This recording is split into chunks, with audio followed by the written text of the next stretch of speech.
Okay. Okay. All right, everyone. This is All right, everyone. Go ahead. from Vinous Reverie Wine Shop and George from Wine by the Bay TV, his YouTube channel. All right, so it's our show where we talk pop culture or wine-related things, restaurant-related things. But today's topic, I think it's basketball playoff started, so that's going to be the topic of the day. Yep, Knicks are going to win the whole thing. You a Knicks fan? Yeah, Knicks fan. Yep, absolutely. I don't really watch much basketball anymore just because it's inconvenient.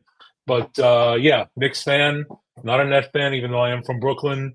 The Nets were in New Jersey when I was coming up, so I stuck with the team that I rooted for when I was a kid. And I don't hate the Warriors, but it looks like they're pretty much finished now, so they're done. Brooklyn's in the house. Yeah, so we're based here in Bay Area, so Warriors are the number one team here. So what'd you think, George? Any thoughts on the Warriors, and then we'll get to the rest of the playoffs. I mean, what do I think about the Warriors? I mean, I think they need a retool. They need to get rid of Draymond. I know he's kind of the heartbeat in terms of attitude of the team, but he's getting up there. He's getting a little long in the tooth. And I really feel like the refs hate his guts. So they make a lot of calls that they probably wouldn't make against him just because they've had enough of them, to be quite honest with you. All right, what are you drinking in a bottle over there? All right. So this is Seculo. Okay. Yeah, that's the name of the cuvee. So this is the name of the actually winery is called Arganza. And the grape is Godello. So Godello typically grows in Valdeorras, which is in Galicia, northwest Spain, right a little bit east of Rías Baixas, where Albarino is from. Probably Spain's most famous wine variety. So Albarino typically is on the Atlantic coast, and Godello is a little bit inland. But this one comes from Castilla y León, east of Galicia, so it's still in the northwest of Spain, but in a more rugged country, bigger area, so less appellations. So it's very interesting because it's a pretty great wine, and it's only cost $13. As you could see, I don't know if you guys can see the 92 points. Yeah, we see it. Yeah, wine enthusiasts. They put it right there on the label. And I think one of the reasons is because they come from a bigger appellations. Because a lot of the Godellos that I have from Valdeorras, they're typically in a 30 and above range. That's kind of the typical price point. And the other kind of surprising thing for this wine at such a low price point is that it's hand harvested. You would kind of think that it's a machine harvested when it's so cheap, like a lot of the New Zealand Sauvignon Blanc, a lot of people like that stuff that sells 14, 15, 16 bucks. They're like, oh, good stuff for such a low price point. But a lot of it is, harvested by machines. But this is hand harvested. And I think one of the benefits of when you hand harvest is that instead of just grabbing all the grapes and throwing them in the mix, whether they're good or not good, when you hand harvest, you take away stuff that's not, good for the wine. So you're kind of eliminating bad grapes and not to go into the mix, into a fermentation mix. So that's a little backstory. I love Godello. It's kind of medium-bodied wine, white fruits on it, and kind of great mix of acidity and minerality.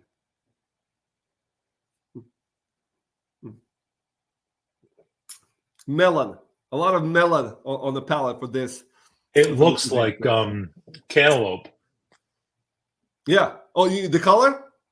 Yeah, color looks a little like cantaloupe. Yeah. Well, there you go.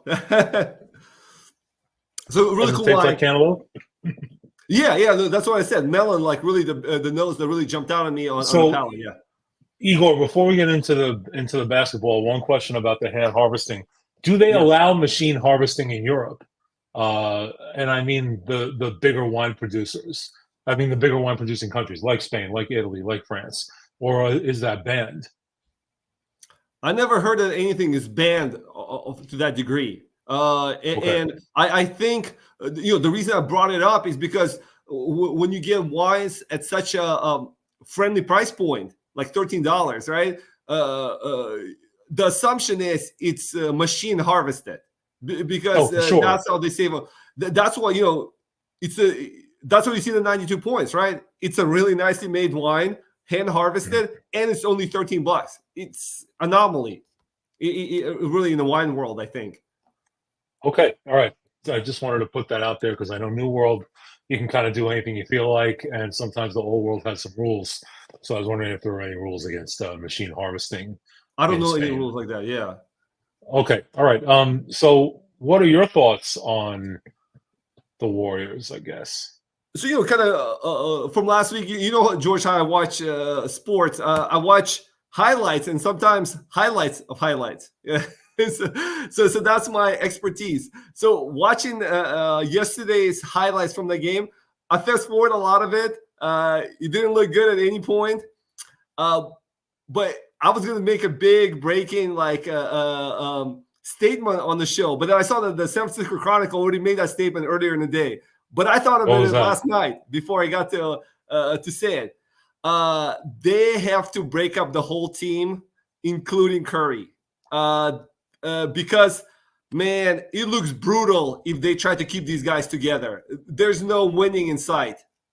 They're old. Klay Thompson, obviously, he has ups and downs, but more and more downs than ups as his career is going forward. Draymond, I think there's trade value. I think if there's a contender, you could package him and Steph Curry somehow. I think the only way it makes sense if there's some kind of a player that's kind of diamond in the rough. Like when why not trade for draft picks? Draft. Well, from what I hear, this draft, for example, they're saying does not look talented at all. They're saying it's one of the least looking drafts, in recent history.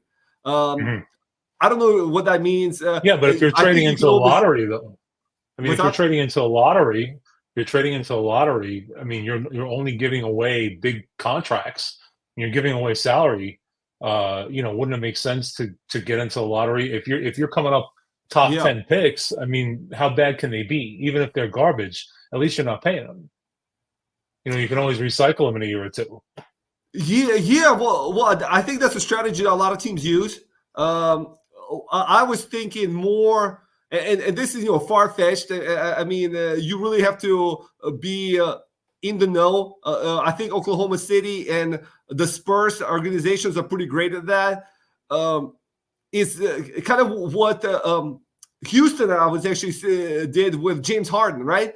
James Harden, I mean, when he was on Oklahoma City Thunder, he was like a nice role player. But did you ever think he's going to turn out to be a scoring machine the way he did in Houston? I didn't. I didn't see that. I mean, I thought he had a shot to do that because he really didn't get the minutes that he got, in Houston. In Houston, they just gave him the ball and said, go to work. And he said, yeah, sure, thank you. And I'll move on from there. So, yeah, I get it. I don't know. I mean, the other guy is for Oklahoma City now. Gilgeous-Alexander, I think is his name. Mm-hmm. So I thought that he was drafted by Oklahoma City, but apparently he came from the Clippers. And now a lot of people think that he should be the MVP for this year. So obviously Oklahoma City saw something in him the Clippers didn't see because, I mean, he's a pretty fantastic player. So sometimes that's the fit ideal means scenario. Something too. What's that? I mean, fit means something too. Like you have to fit into the team. Right? It's not a one-on-one game as much as there's a lot of hero ball.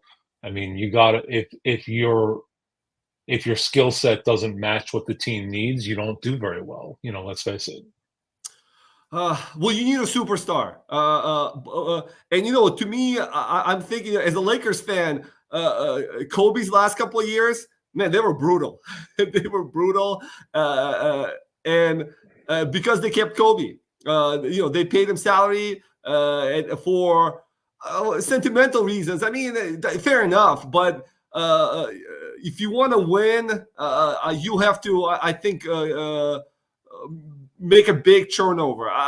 Even with Curry, I think he's missed a lot of games over the last 2 years. When he plays, I mean, he's fantastic. You know, when he's shooting threes, it's like he's like an artist. He still is. But I just don't think this team, if you keep them together, I don't think you could like patch it up like with bandages. Like, oh, let's get this player, and let's make another run. I don't think it's in the books there. I think they're done. Interesting take. Yeah, I mean, you might be right about that. There's a lot of injury issues on that team. Somebody's out pretty much all year long, and it's not for rest.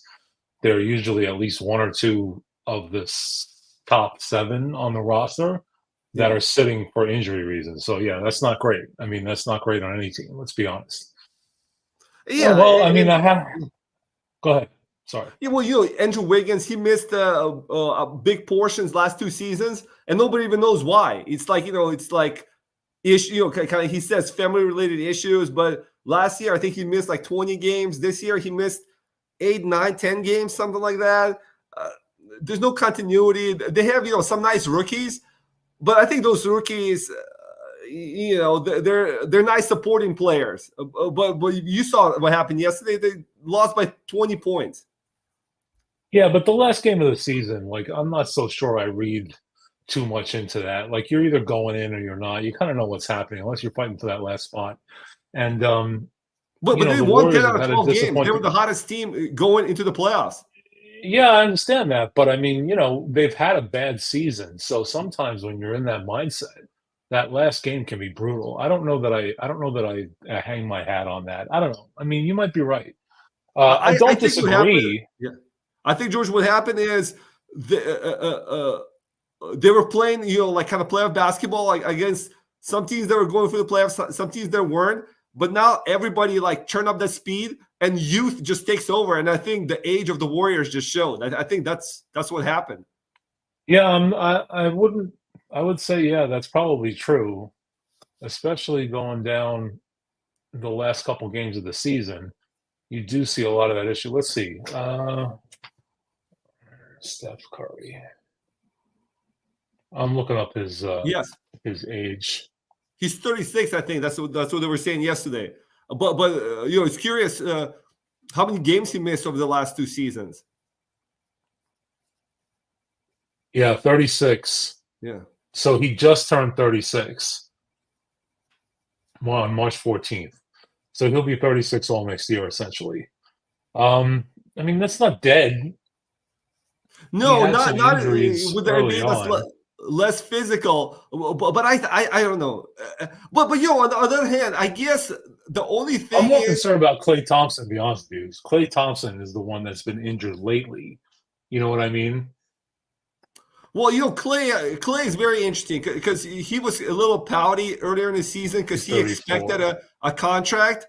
Man, I got to be honest with you. I think the Warriors did an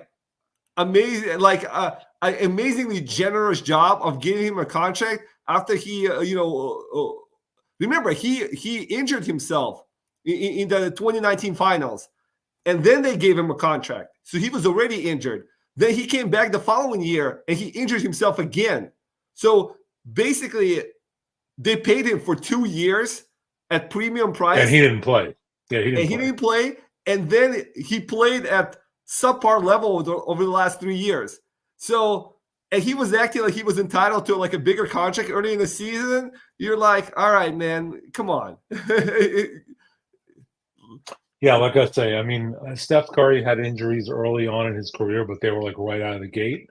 And he's been a lot more durable in terms of like catastrophic injuries. So yeah, that's Klay Thompson unfortunately got hurt at 30. So when you're hurt at 30, it's a little different than being hurt at 21 or 19 or whatever. So yeah, I would tend to agree with you. What is his contract? Do you know? Well, it's over. The contract's over this year, the way I understand it. And they offered him in the beginning of the season 2 years for $48 million, and he refused. I mean, right now, there's no way they could offer him 2 years at $48 million. That doesn't make any sense to me. 48 per? No. I think it was for 2 years. 48 total. Yeah. So 24. You know what? I hate to say that in the NBA, that's not a lot of money. That's not a lot of money. I think he has to make like whatever they call it, mid-level exceptions. I don't know. There's some kind of a rules and stuff like that. Yeah.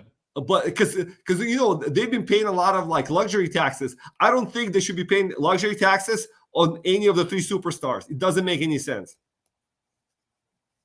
Well, if they give him a 2-year deal at 48 mil, or call it 40, 44, you could move him if he's healthy mid-season next year, because that's not an unreasonable contract. If he became a 6th man somewhere, came off the bench, put in about 25 minutes a game, shot the deep ball, and then sat his ass down.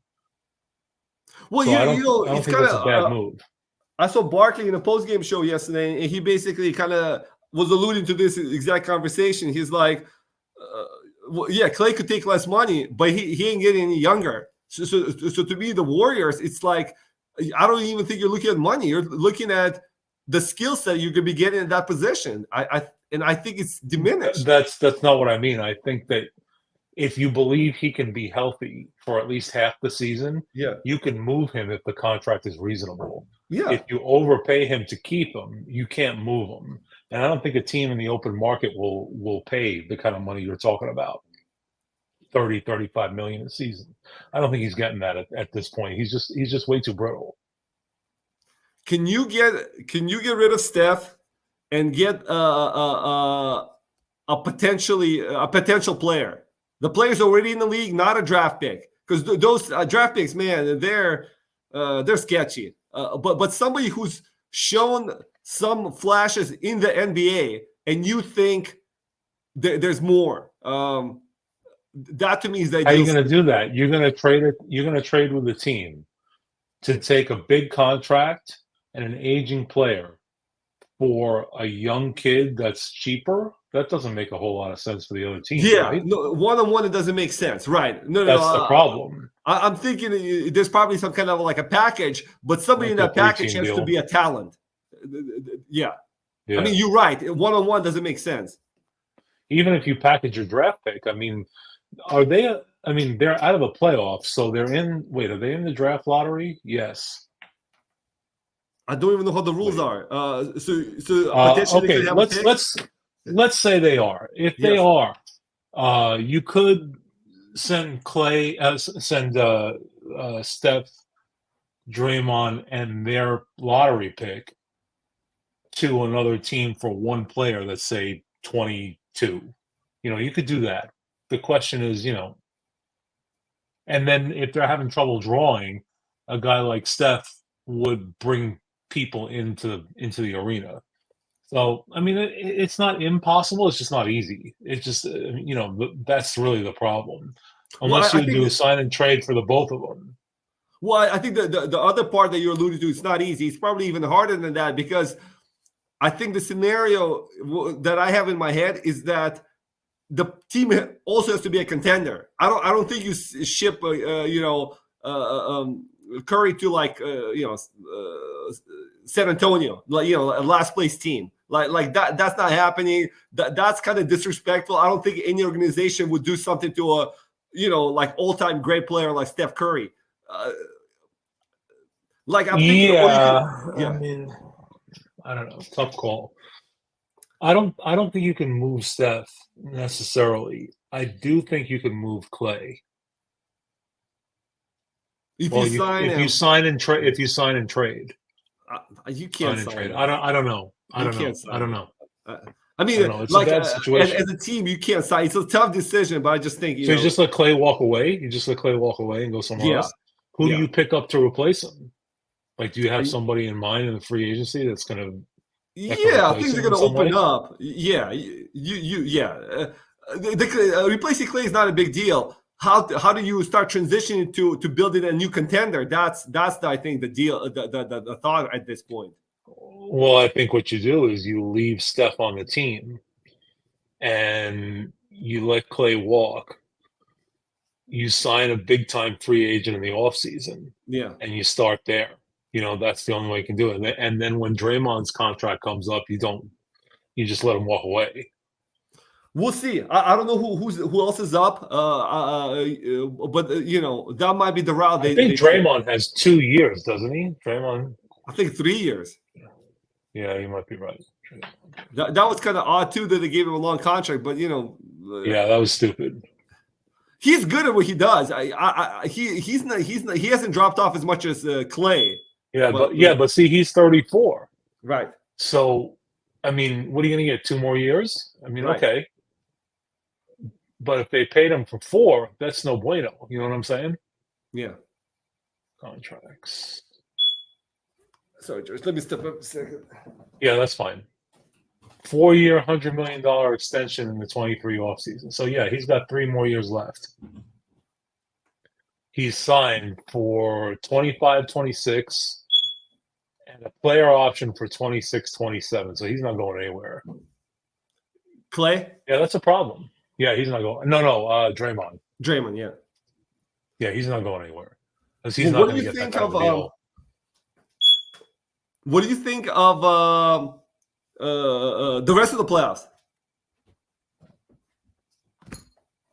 Well, I think the Knicks are going to make some noise. They're going to probably get out of the first round, probably in 6 games. There's a big whistle in there, dude. Hey, sorry, that was my alarm went off. Is that your mic? No, Oh, your alarm went off. Oh, okay. Alarm went off. It's still going. Smoke alarm went off. Oh, jeez. What are you cooking? No, it wasn't cooking. I think it's like low battery and it just went off. Yeah. Oh, right. Yeah. All right. Yeah. So, I mean, Celtics are the team to beat. At least that's what all the pundits say. So we'll see. I mean, you always say that, but what about? First of all, we went a little crazy here. What about your Lakers? What's the story with them? So, they're not my Lakers right now since LeBron's on the team. But, I actually think it's going to be the Lakers Denver winner is going to win the whole thing. I don't think it's going to be the Celtics. I don't trust the Celtics. I don't trust the Celtics best players, and I don't trust the Celtics coach. I think the coach will have to make like tough decisions. I don't think he's good enough, and I don't think the players have shown that they step up in big situations. Interesting. Yeah, I mean, remains to be seen. You don't know until you get in that situation, though. Like I've seen plenty of coaches that are like supposedly, all-time coaches make some really stupid mistakes in the finals, especially, and vice versa. You see guys come out of nowhere and then are just, it's really the players. Let's be honest. It's more about calling timeouts in the right spot. Slowing down the momentum if you're getting behind, that kind of thing. But there's no real strategy anymore. You're not setting up in a half-court offense and running pick and rolls to throw the ball deep into the paint. Like that stuff's not going on a lot anymore. It's all about transition basketball and deep shots and this kind of thing. So that's not really coach related. The Lakers, it's like whatever LeBron's going to coach them, right? Exactly. And it's kind of the same with Denver, right? It's Jokic dominant offense. So for sure. Mm-hmm. I know the West theoretically is better than the East, but the West, I think it's really young across the board, except for Phoenix. Mm-hmm. But I don't trust Kevin Durant as the best player on the team. And the East, I mean, I mean, Milwaukee is a disaster. I mean, a disaster. and with like the whole concept of like getting rid of your coach in the middle of the season to hire Doc Rivers, it's just like it's just like puzzling. You're like, who's in charge? Well, what it does is it tells the players that, like you say, nobody's in charge and they're just flailing around as an organization. So those players, while they might respect Doc Rivers for what he's done, they don't have a connection to Doc Rivers. It's kind of shitty to have your leader kind of yanked out from under you mid-season like that and replaced with somebody that just to win a championship. You're right. That's going to be a problem from a leadership perspective. I agree with you on that. They're probably going to get bounced in the first round, and then what? They're matching up against the Knicks potentially in the second round if both teams advance, right? Yeah, I think so. I think that's how it's going to work. Honestly, I haven't looked at the seeding and the brackets really, um, but yeah, if they face the Knicks, they're going to go down. I hate to say it. Like if the Knicks get out, I mean, I think they will. I think they'll win in six in this first round. It's not going to be easy because of the teams they drew, but Who are they playing? I think they're playing the Heat. Oh, geez, that's brutal, man. That's brutal. Yeah, let me see. The Knicks are playing the Knicks, Heat? yeah, I'm pretty sure. Oh man, that's brutal. I don't know if I would choose the Knicks over the Heat. That's the scariest team in the East. Oh no, I'm sorry. They got the 76ers. My bad. Oh, I think it'll be 76ers without Yeah. Embiid. They got the 76ers. Yeah, they got the 76ers. It was going to be either one of them, and they wound up getting the 76ers. I thought it was the Heat that they were getting. But no, it's the 76ers. Game starts on Saturday, 3 o'clock whistle Eastern time. Oh no, I guess I don't know. Who knows what they do here? Anyway, it's a 3 o'clock whistle at some point. They're the number 2 seed. So, I mean, the 76ers, I mean, I'm confident they'll beat them, but that doesn't mean it's an easy series. No, no. They didn't get a punk coming out, unfortunately. So it is what it is. I mean, it's not going to be a 3-game set. And the Knicks are not exactly a seasoned playoff team either, so it's not going to be easy. No, I agree with you, but they should win. Yeah, no, they'll probably win, but the question is, how do they come out of there? Are they rested for the next round, or are they, is it a brutal friggin' 7-game set? Whatever. I don't think it will be against the 76ers, but it'll probably be 6 games. So we'll see. We'll see how it goes.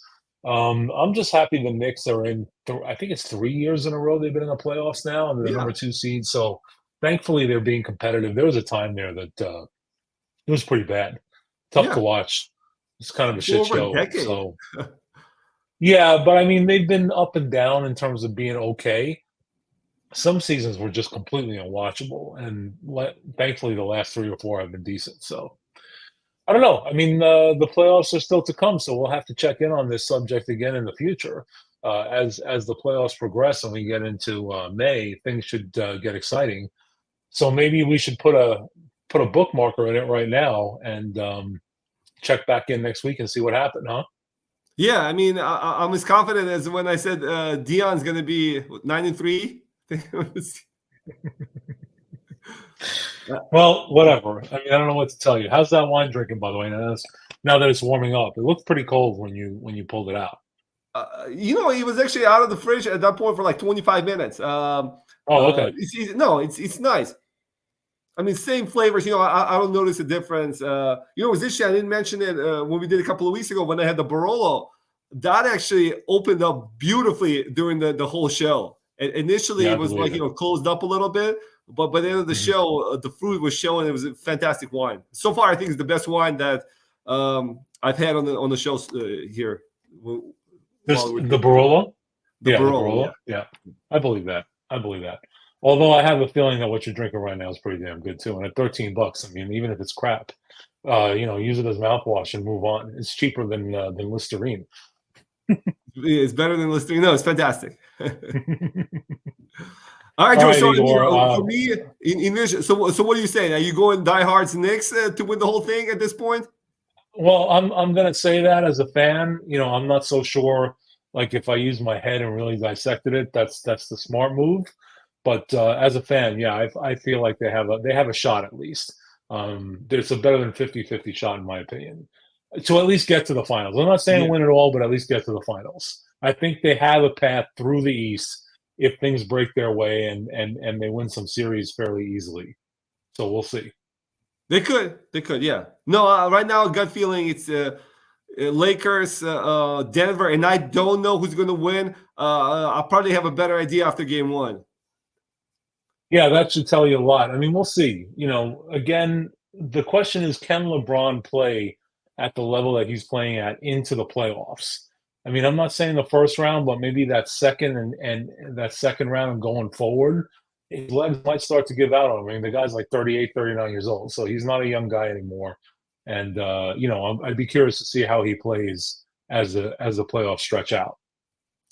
Well, I think that's why it's this is the best time to face Denver is in the first round, not the third. Oh, for sure. Yeah. It'd be a lot harder series for the Lakers if Yeah. they face Denver as the last team, for sure. So yeah. All right. Well, as usual, I'm getting kind of tired. I got to run up to Napa tomorrow, and you know, so let's wrap this up. Don't forget to check out Igor's shop. Don't forget to go to vinusforevery.com, order your wine, pick it up, have him ship it. He ships nationwide. What else can you say there, Igor? Anything going on? Oh, your tastings. Tastings, yeah. So I do my regular tastings on Saturdays. I do the wine flights Thursday through Saturday, 4 to 8. Check that out on the wine schedule page at vinusforevery.com. And I'm going to have a special Premier Cru Burgundy tasting with a special guest on May 10th, Friday, May 10th. So look out for that as well. Friday, May 10th. Yeah. Burgundy tasting. All right. And George, what's happening with you? What's next on Wine by the Bay TV? Well, actually, we had discussed maybe me coming over there and doing something with Side by Sides Whites. But actually, what I'm thinking is, because Mother's Day is coming up, Yes. do you have a Franciacorta over there? Yes, I do. I might come by and pick up the Franciacorta and bring and do like a mimosa variation episode. So different juices mixed with Franciacorta to make different mimosas for Mother's Day. I'm contemplating having a special guest on there, not a wine expert, just a regular mimosa drinker, and seeing what they think. And that's probably what I'm going to do. And then we'll do our side-by-side white tasting at another time after Mother's Day. So that's the next big show that you're planning? Yeah, I think so. I mean, I have a restaurant review that I've had in the can for a while that'll probably come out prior to that. But I got to shoot ahead of time because I'm lazy. Now that I'm working more days, I don't have enough time to edit all these episodes. So, yeah. All right, sounds great. We'll look forward to that. Thanks, George. All right, Igor. Have a great night. Folks, have a great night. Don't forget, check us all out, and we'll see you again next time. Bye, guys.